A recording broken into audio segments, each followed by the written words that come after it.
아르바이트하고 있는 학생이 있었습니다. 어느 날 어떤 여학생이 도서관에서 공부하다가 노트북이 고장났습니다. 그래서 땀을 뻘뻘 흘리면서 아무리 해도 안 되는 모습을 보고 다가가서 도와줬습니다. 그러면서 노트북을 손보아주면서 둘이 이 얘기 저 얘기를 했습니다. 그러다가 이 남학생이 뭐라고 하냐면, 그쪽이 메고 다니는 이 백팩이 참 내가 좋아하는 스타일이네 얘기를 한 거예요. 그랬더니 여학생이 시원시원하게 대답했습니다. 좋아하는 스타일이면 가지세요. 그 줬습니다. 건너주면서. 그랬더니 남학생이 낼름 말 받아가지고 뭐라 하냐면, 사실 제가 이 백팩뿐만 아니라 그쪽도 내가 좋아하는 스타일이에요. 그랬대요. 그래서 5년 후에 둘이 결혼했대요. 여러분, 우리는 사람을 만나면 0.3초 내에 내가 좋아하는 스타일인지 아닌지 판단한대요. 그래서 특별히 젊은 청춘 남녀들은 첫눈에 반했다는 말이 과학적인 근거가 있대요. 첫눈에 딱 드는 것이 그게 바로 내가 좋아하는 스타일이에요. 그래서 내가 좋아하느냐 싫어하느냐 오래 고민해서 내가 좋아한다 내가 싫어한다라는 것은 진정 내가 좋아하는 게 아닐 수가 있다라는 거예요. 그런데 그 내가 첫눈에 반한 그 눈이 어떤 눈이냐, 사실은 영적인 눈이 아니라는 거예요. 영적인 눈이 아니라는 겁니다. 단순한 이성에 끌리는 마음이라는 것입니다. 그래서 나중에 둘이 살다가 내가 그때 눈에 콩깍지가 끼었네 이런 말을 하게 되는 것입니다. 사람이 사람을 보는 눈이 언제 형성되는가? 인생의 산전수전 다 겪어난 후에야 사람을 보는 눈이 열리게 되는 것입니다. 그런데 안타까운 것은 인생의 산전수전 다 겪었는데도 영의 눈이 안 열리는 사람이 있어요. 인생의 산전수전 다 겪었는데도 여전히 사람을 볼 줄 아는 눈이 안 열린 사람이 있다는 거예요. 참 안타깝고 답답하죠. 그렇습니다. 여러분은 예수님 안에서 성령님의 역사로 말미암아 사람을 볼 수 있는 눈이 열릴 수 있기를 예수님 이름으로 축복합니다. 오늘 우리 본문의 말씀 1절에서 2절 보게 되면 이런 내용이 있습니다. 시작. 다리오가 자기의 뜻대로 고관 120명을 세워 전국을 통치하게 하고 또 그들 위에 총리 셋을 두었으니 다니엘이 그 중에 하나이라. 이는 고관들로 총리에게 자기의 직무를 보고하게 하여 왕에게 손해가 없게 하려 함이었더라. 사람이 지위가 높아지면 높아질수록 중요한 것은 무엇이냐? 바로 사람을 보는 눈입니다. 왜냐하면 사람이 높아지면 높아질수록 책임이 많아지고 할 일이 많아지게 됩니다. 그런데 그 많은 책임, 그 많은 일들을 다 혼자 하는 것이 아닙니다. 사람들과 함께 연합해서 손잡고 같이 해야 되는 것입니다. 그러면 그 일을 해내기 위해서는 뭐 해야 되느냐?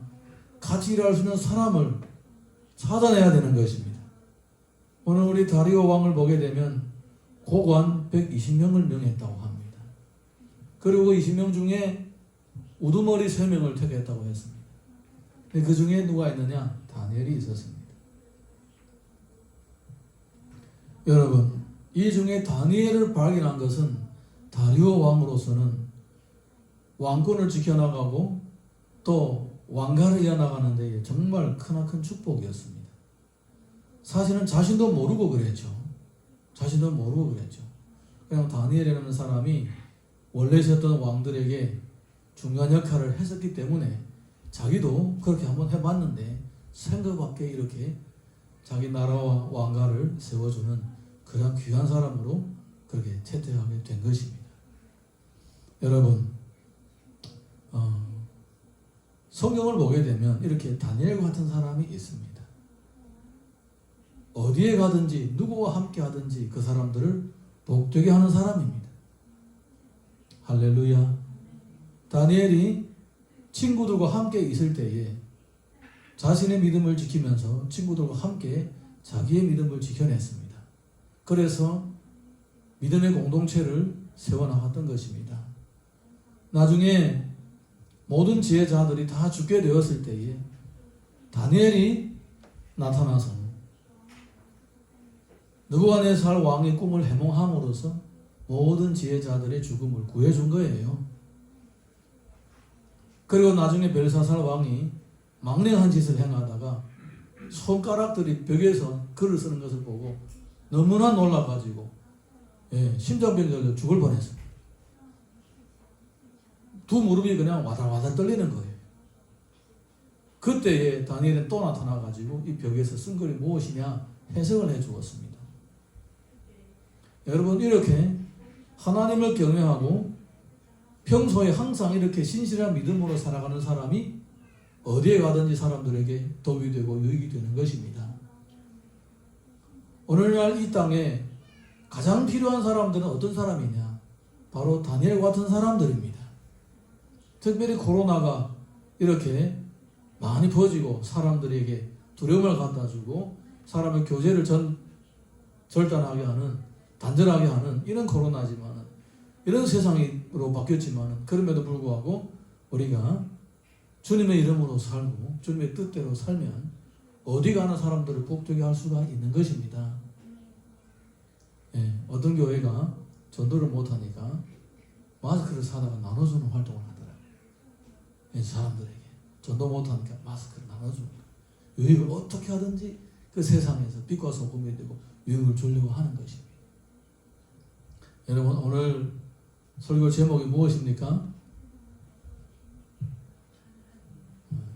이거 봐야 됩니까? 전에 하던 대로 하라. 전에 하던 대로 하라. 사람은요, 자기가 전에 하던 대로 지속적으로 쭉 해나가는 사람이 많지 않습니다. 다 하다가 중간에 포기합니다. 근데 사람은 나쁜 것을 할 때는 어떻습니까? 나쁜 것을 할 때는 점점 더 잘하는 거예요. 술을 마시는 사람 보십시오. 술을 점점 더 많이 마십니다. 처음에는 맥주 하다가 나중에 양주 하다가 나중에 소주 합니다. 처음에는 한 병 마시다가 나중에 한 상자 마십니다. 점점 더 잘하는 거예요. 그러다가 이제 위도 터지고 폐도 망가지고 장도 망가지는 거죠. 간도 다 굳어버리고 그런 거예요. 사실. 나쁜 일은 점점 더 잘하는 것이. 좋은 일 점점 더 하던가요? 하다가 조금 무슨 일이 생기면 핑계대고 안 하고 게을러지고 안 하는 거예요. 여러분, 좋은 일을 처음부터 끝까지 하던 대로 하는 사람은 정말 대단한 사람입니다. 한 가지 일을 수년 동안 하는 사람은 존경스러운 사람이에요. 한 가지 일을 수십 년 하는 사람을 보면 큰절을 해야 됩니다. 하더마도 여러분 알아서 하십시오. 그 정도로 쉽지 않은 거예요. 쉽지 않은 거예요. 저희 어머니는 평범하신 분입니다. 초등학교 4학년밖에 못 다니셨습니다.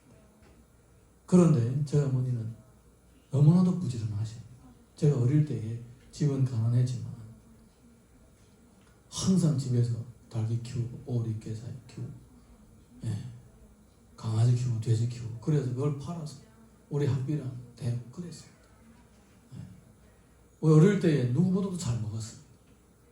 어머니가 부지런했기 때문에.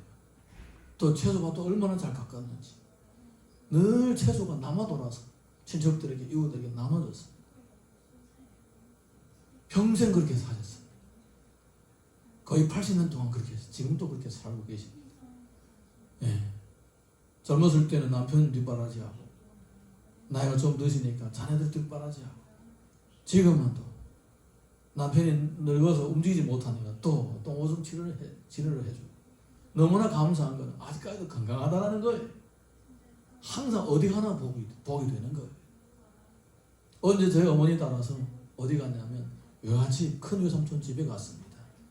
큰 외삼촌 집에 갔는데 그 집 앞에 마침 그때 가을이라서 석탄이 5톤짜리 석탄이 한 차가 온 거예요. 저희 외삼촌이 이제 철로에서 일하는 사람이기 때문에 그냥 이 뒤에서 누가 이름도 말하지 않고 그냥 갖다 물건도 주고 그런 사람도 있어요. 버려놓고 간 거예요. 길목 막힐 정도로 문 앞에다 버려놓고 그냥 놓고 간 거예요. 그래서 저희 어머니가 7살 때인데 저를 집안에서 놀아라고 하고 혼자서 그거를 퍼뜨리기 시작하는 거예요. 그러면서 참 나는 일복도 많다 그러시더라고요. 그때 제가 일복이라는 말을 들었습니다. 일복. 가는 곳마다 다른 사람에게 유익이 되고 덕이 되는 것입니다.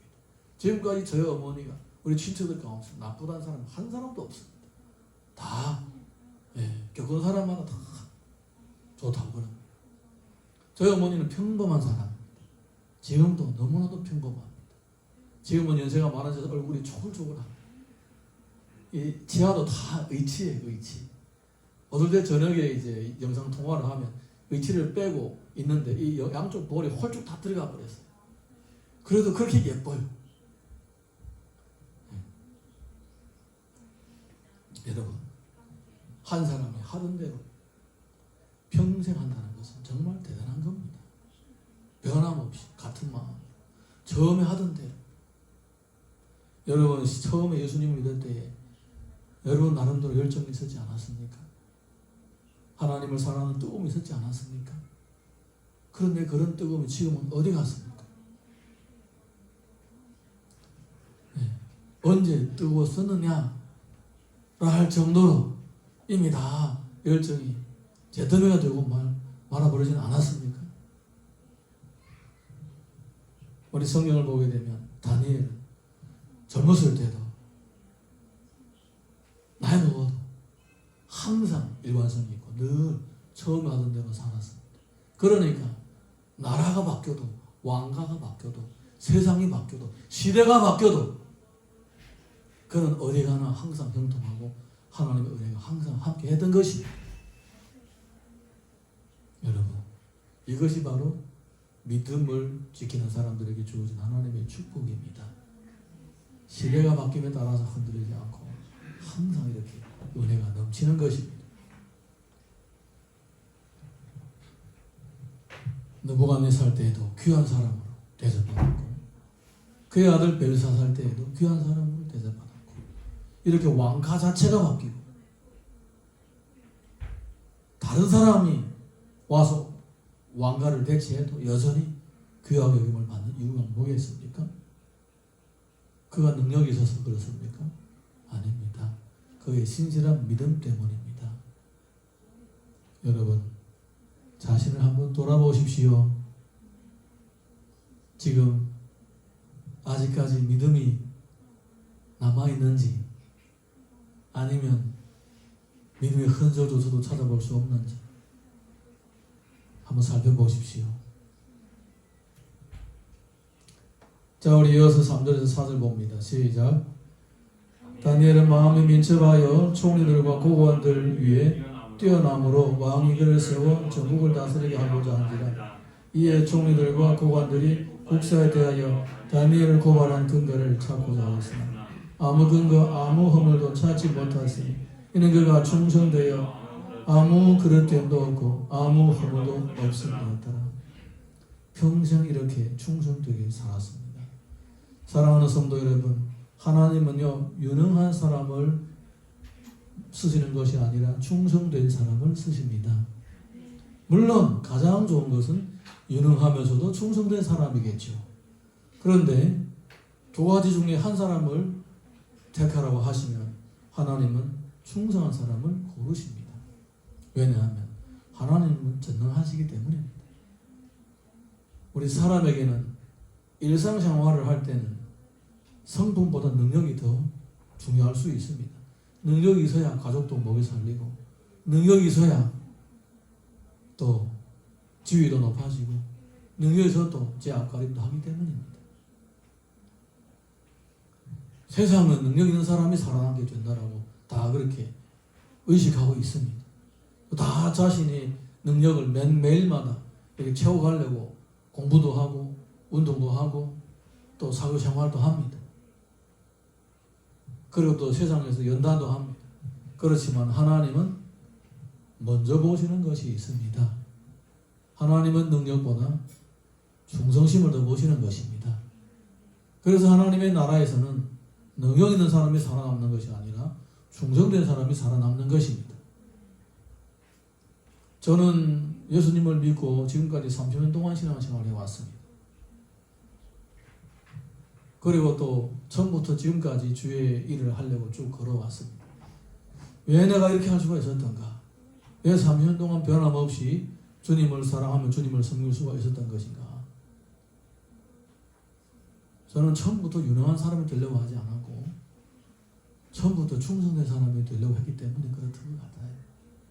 그래서 이 사역을 할 때에 능력이 나타나지 않아도 하나님은 저를 버리지 않으시고 늘 붙잡아 주신 것입니다.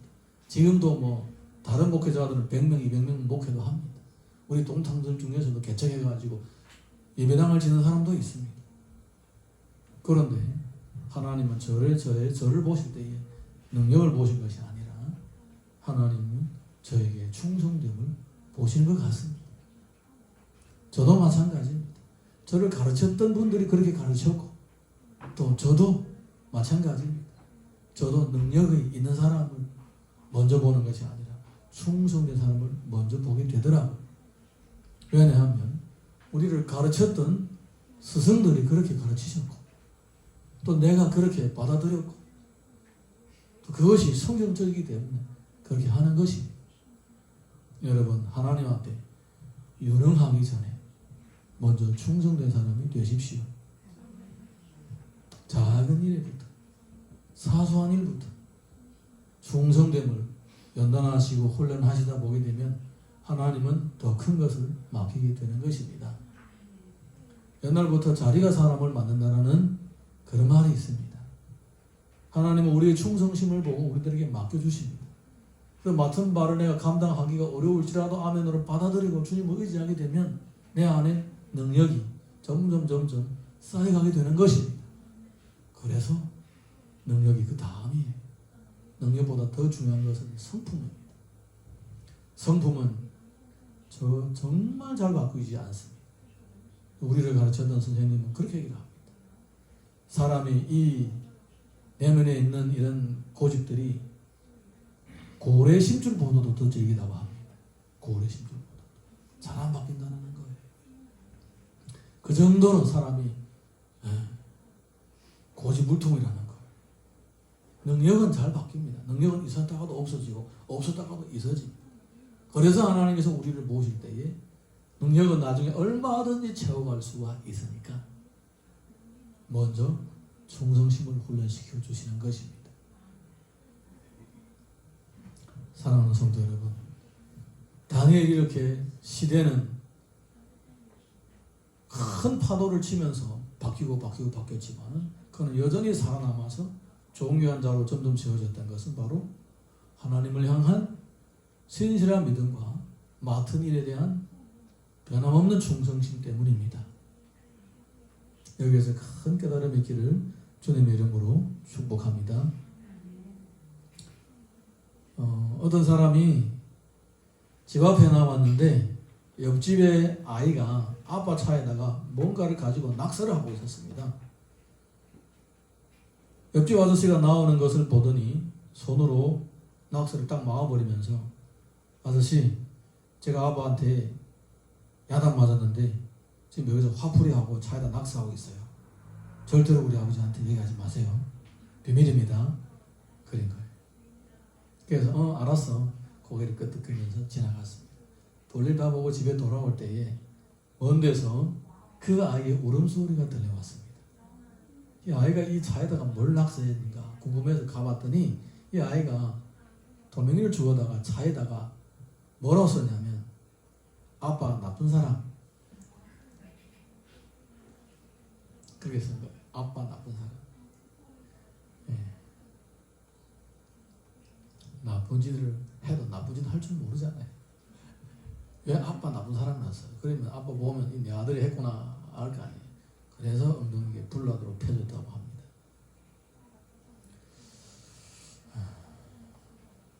자, 우리 이어서 다니엘서 6장 5절에서 6절 상반절까지 읽어봅니다. 시작. 그들을 대해 다니엘은 그 하나님의 율법에서 근거를 찾지 못하면 그를 고발할 수 없으리라 하고 이에 총리들과 고관들이 모여 왕에게 나아가서 그에게 말하되, 악인들은 항상 악한 것들을 꾀합니다. 예. 악인들은 마지노선이 없습니다. 자기의 나쁜 생각을 이루기 위해서 어떤 수단과 방법든지 다 끊임없이 활용하는 사람들이 바로 악인인 거예요. 6절 하반절에서 9절 읽어봅니다. 시작. 다리오 왕이여 만수무강하옵소서. 나라의 모든 총리와 지사와 총독과 법관과 관원이 애논하고 왕에게 한 법률을 세우며 한 금령을 정하실 것을 구하나이다. 왕이여 그것은 곧 이제부터 30일 동안에 누구든지 왕 외에 어떤 신에게나 사람에게 무엇을 구하면 사자굴에 던져 넣기로 한 것이니이다. 그런즉 왕이여 원하건대 금령을 세우시고 그 조서에 왕의 도장을 찍어 메대와 바사에 고치지 아니하는 규례를 따라 그것을 다시 고치지 못하게 하옵소서 하며 이에 다리오 왕이 조서에 왕의 도장을 찍어 금령을 내리니라. 이렇게 악인은 남을 해치려고 함정을 팝니다. 그런데 함정을 팔 때에 수단 방법을 가리지 않기 때문에 얼핏 보면 누군가를 위해서 하는 것처럼 보이는 것입니다. 네. 그렇기 때문에 사실은요, 많은 사람들은 악인의 함정에 넘어가게 되어 있습니다. 악인은 야 내가 여기다 함정 팠다라고 하지 않아요. 그럴듯하게 아름답게 포장하기 때문에 사람들은 그것이 함정인 줄을 모릅니다. 이 사람들은 목적이 하나입니다. 하나님의 종인 다니엘, 세대마다 많은 사람들에게 보게 되었던 다니엘을 지금 죽이려고 하는 거예요. 살인의 꾀를 가지고 있었던 것입니다. 그냥 가만히 있는 사람을 질투심 때문에 해치려고 하는 거예요.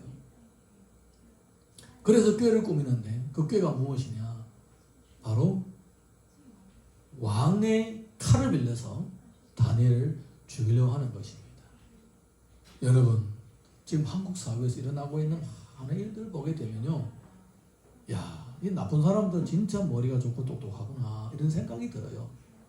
우리 기독교인들은요, 마음이 순수해요. 그냥 모든 일이 다 할렐루야, 봉사에 감사, 주님이 하신다, 이렇게 고백을 하면서 사람의 머릿속에서 꾸미고 있는 나쁜 꾀를 모르는 거예요. 그래서 어떨 때는 그냥 자기도 모르게 그 사람들하고 같이 춤을 추게 되는 거예요. 악인들과 같이 춤을 추게 되고 함정을 파는데도 모르고 퐁당 뛰어들어가는 거예요.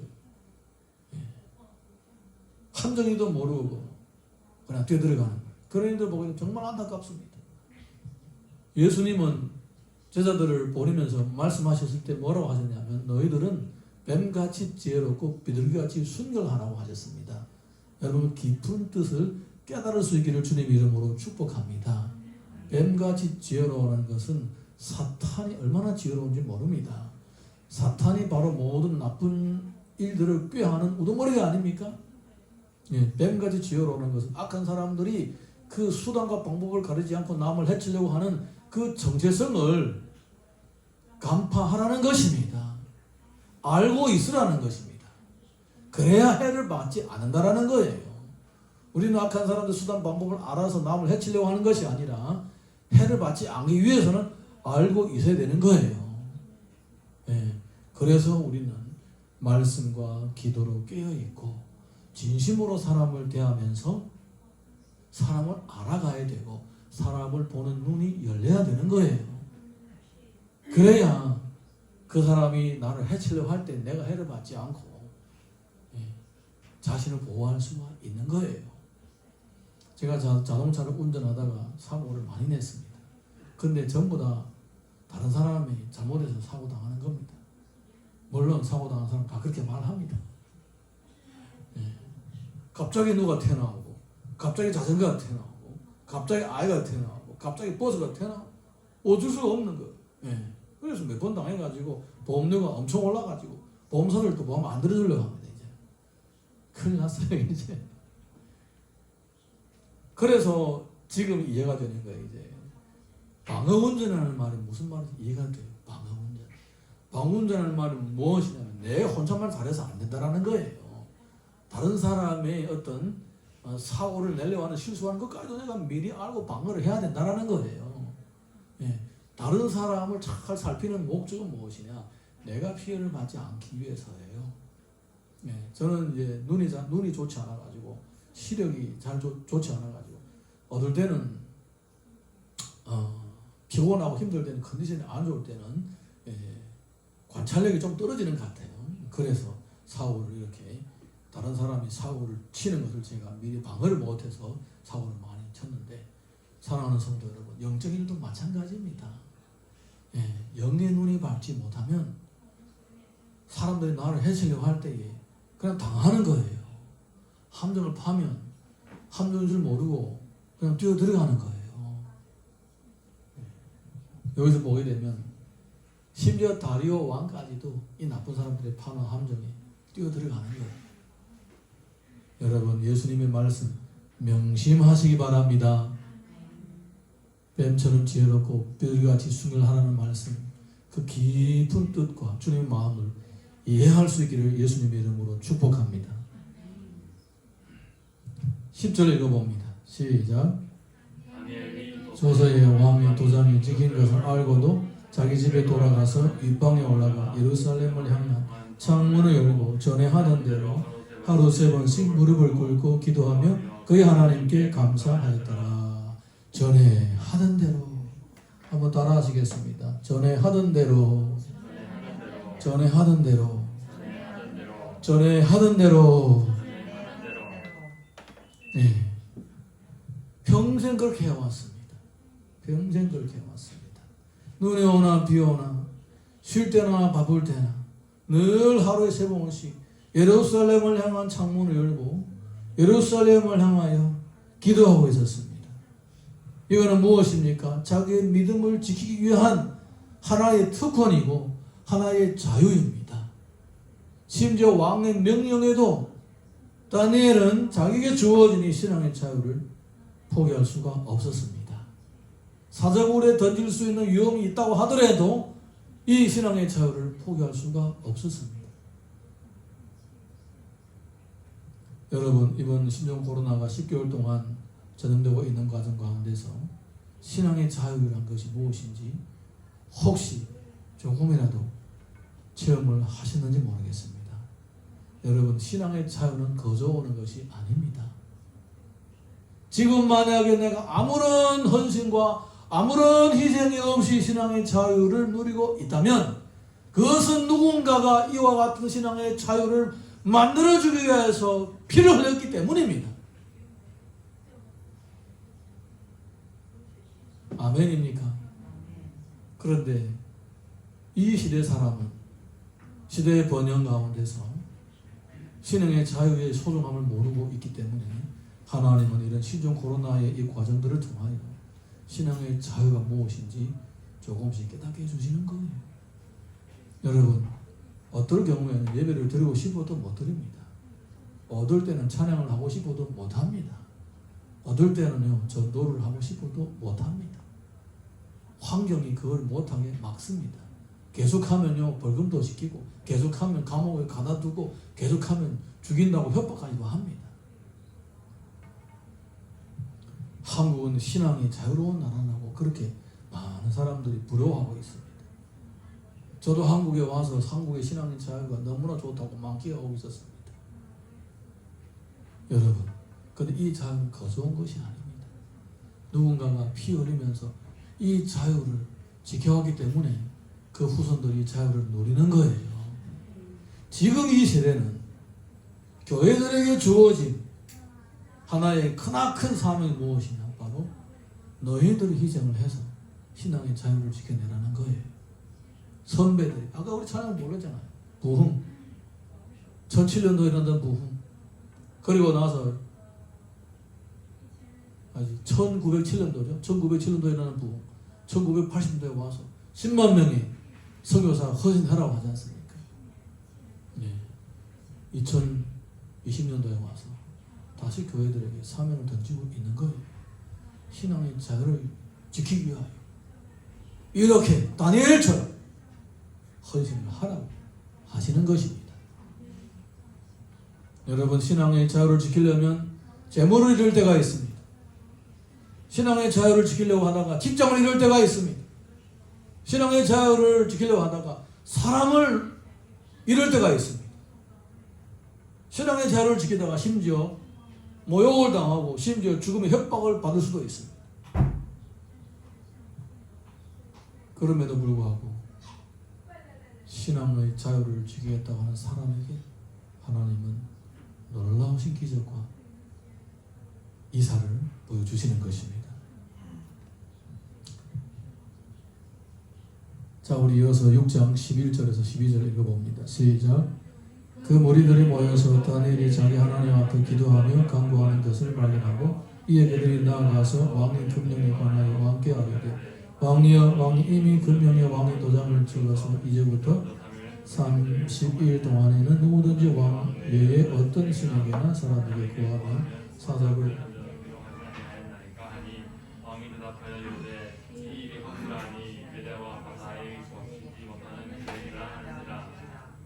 이어서 13절 14절 시작.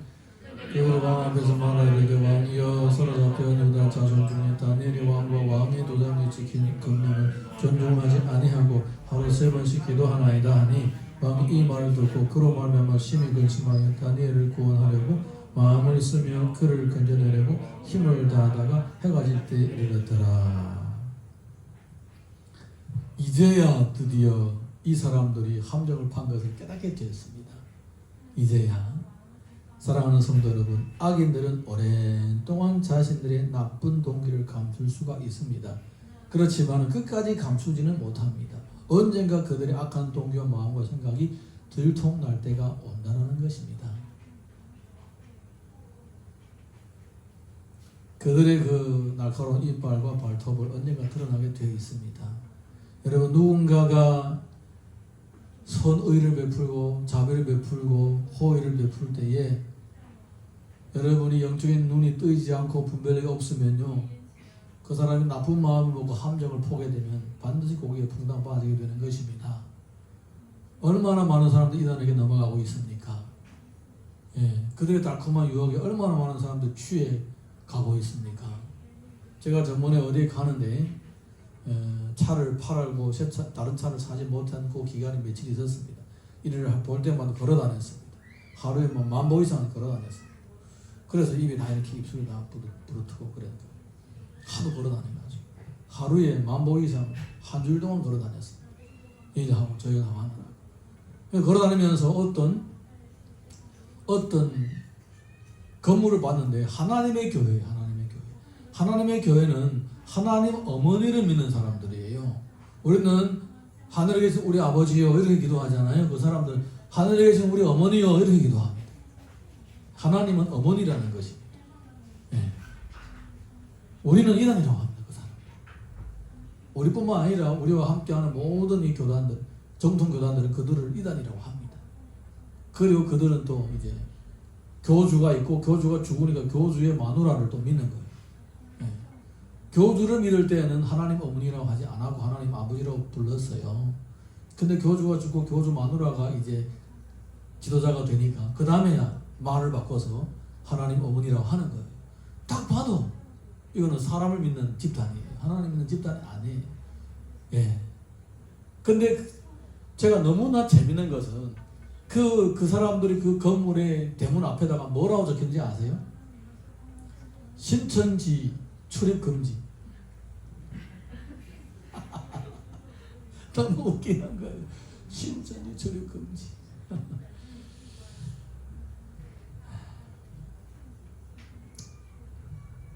여러분, 나쁜 것은요 한동안 많은 사람을 속일 수 있습니다. 그런데 계속 사람을 속일 수는 없습니다. 언젠가 그 발톱과 그 이빨이 드러나게 되어 있어요. 명심하시기 바랍니다. 하나님을 믿는 사람들이 그래도 마음이 선하고 착한 거예요. 하나님 믿는 사람들이. 아멘입니까? 네. 이 사람들이 결국은 다 자기의 동기를 드러내면서 왕이 이제 아차했습니다.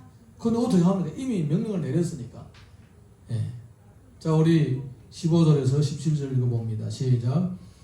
그 무리들이 또 모여 왕에게 나아와서 왕께 말하되 왕이여 메대와 바사의 규례를 아시거니와 왕께서 세우신 금령과 법도는 고치지 못할 것이니이다 하니 이에 왕이 명령하며 다니엘을 끌어다가 사자굴에 던져 넣은지라.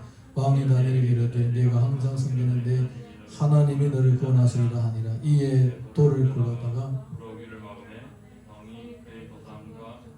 귀족들의 도장으로 봉하였으니 이는 다니엘에 대한 조치를 고치지 못하게 하려 함이었더라. 이렇게 때로는 신앙의 자유를 지키기 위해서는 죽음에 내던져질 때가 있다는 것입니다. 여러분, 믿음의 자유는요 대가 없이 주어진 것이 없습니다. 반드시 기억하시기 바랍니다. 내가 지금 자유로운 공기를 호흡하면서 자유롭게 신앙생활을 한다는 것은 누군가가 피 흘리고 싸워서 신앙의 자유를 만들어놨기 때문입니다. 그냥 된 것이 없다니까요. 그래서 여러분, 이 코로나가 끝난 후에 정말 신앙의 자유를, 내가 예배를 들을 수 있다는 자유, 찬양하고 기도하고 성경을 읽을 수 있다는 자유를 소중하게 여겼으면 좋겠습니다. 만약에 코로나를 겪고 나고도 이 사실을 깨닫지 못하고 느끼지 못하고 있다면 이거는 하나님의 지대한 섭리를 그냥 기회를 낭비하는 것이 됩니다. 정말로 이렇게 해서도 못 깨닫는다면 어쩌면 하나님께서는 코로나보다 더 심한 것을 던져가지고 깨닫게 하실 수가 있다니까요. 손가락으로 찔러가지고 느낌이 없는 사람을 어떻게 합니까? 바늘로 찔러야 됩니다. 그냥 이렇게 슬쩍 지나가는 코로나를 통해서 이 하나님의 놀라우신 섭리를 모르신다면 하나님은 진짜 징계를 내릴 수도 있는 거예요. 진짜 교회가 다 문 닫아버리고 예배만 들어도 그냥 감옥에 잡혀가고 벌금 낼 수도 있다라는 거예요. 그런 날이 안 올 것 같습니까? 한순간에 올 수 있습니다. 지금은 4차 산업시대고 모든 것이 10년 한 턴 바꾸는 게 아닙니다. 한순간에 바뀔 수가 있는 거예요. 여러분이 상상도 못할 정도로 사탄의 이 계략은요 놀랍습니다. 우리는 하나님이기 때문에 그것을 보고 알고도 두렵지 않고 놀라지 않은 것뿐이지, 야, 사탄은 정말 수천 년 동안 이런 것들 계획해 왔구나 할 정도로 놀랍니다. 여러분, 100살도 못 산 사람이 머리를 굴리는 거하고 수천 년 동안 계획해와가지고 추진하고 있는 사탄을 우리가 직접 대면하면 우리가 이길 수가 있을 것 같아요. 그 사탄의 졸개들이 대를 이어가면서 그 계획을 계속 이어받아가지고 하나님을 대적하고 교회를 대적해왔는데 여러분이 그 사람들과 대적해서 이길 수 있을 것 같아요?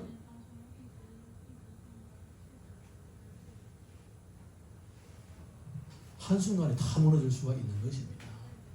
그래서 이 시대에도 마찬가지로 다니엘과 같은 사람들, 평소에 하던 대로 꾸준하게 신앙을 지켜온 사람들이 필요한 거예요. 우리는 우리 교회가 그런 교회가 되었으면 좋겠습니다.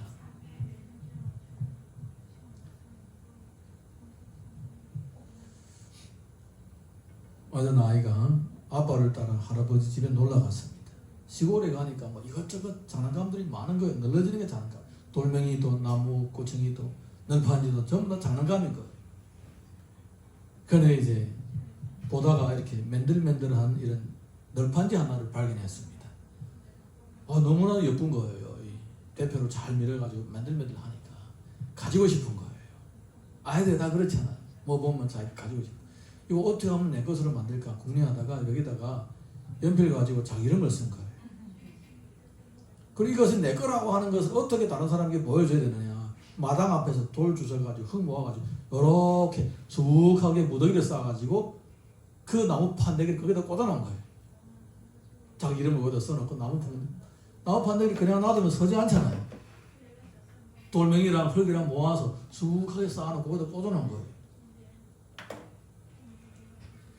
한참 있다가 이제 정신대쯤에 아빠가 볼일 보고 돌아오는데 먼 데서 보고는 한 번에서 뭐가 수북하게 볼록하게 흙무더기에 있고 거기에 자기 아들 이름 적혀있는 거예요.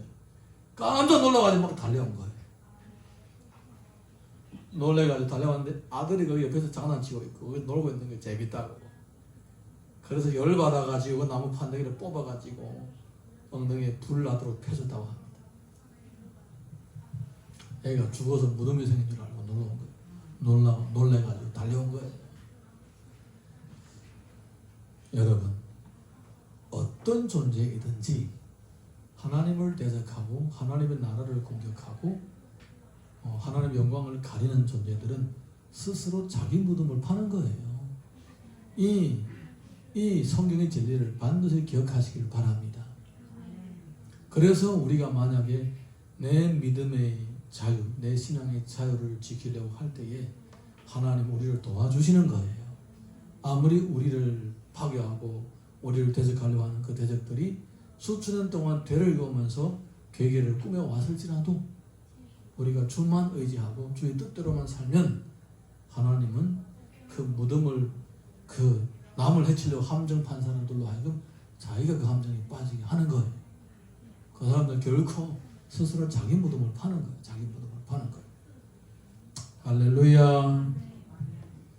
자, 우리 성경 구절을 다 넘어서서 마지막에 25절에서 28절 읽어보겠습니다. 시작. 이에 다리오 왕이 온 땅에 있는 모든 백성과 나라들과 언어가 다른 모든 사람에게 조서를 내리오되 원하건대 너에게 큰 평강이 있을지어다. 내가 이제 조서를 내리노라.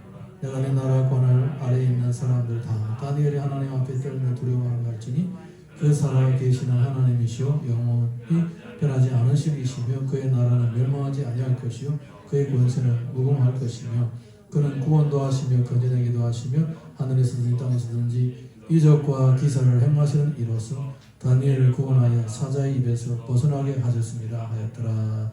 이 다니엘이 다리오 왕의 시대와 바사 사람 고레스 왕의 시대에 형통하였더라.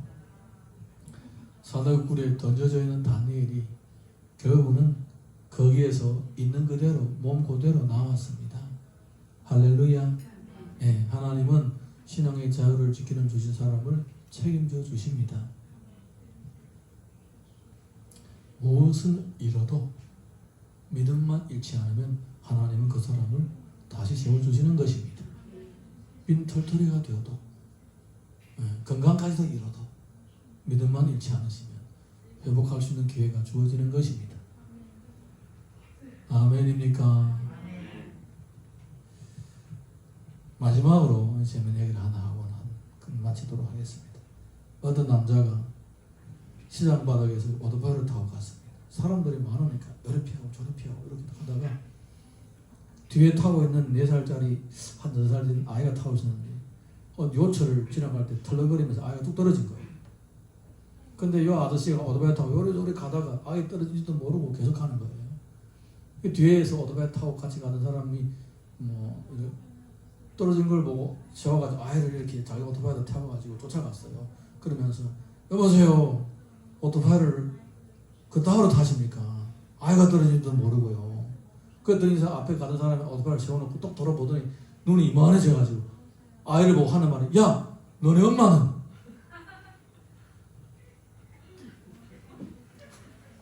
엄마는 악에 떨어졌어요. 이제 아이가 떨어질 거예요. 여러분, 다 잃어버려도 믿음은 잃어버리지 마십시오. 할렐루야. 마지막으로 우리 성경 한 구절만 읽겠습니다. 계시록 2장 10절 시작. 너는 장차 받을 고난을 두려워하지 말라. 볼지어다 마귀가 장차 너희 가운데서 몇 사람을 오게 된즉 시험을 받게 하리니 너희가 10일 동안 환난을 받으리라. 내가 죽도록 충성하라. 그래야면 내가 생명의 관을 내게 주리라. 자리에서 다 일어나셔서 찬양을 부르고 우리가 기도하겠습니다.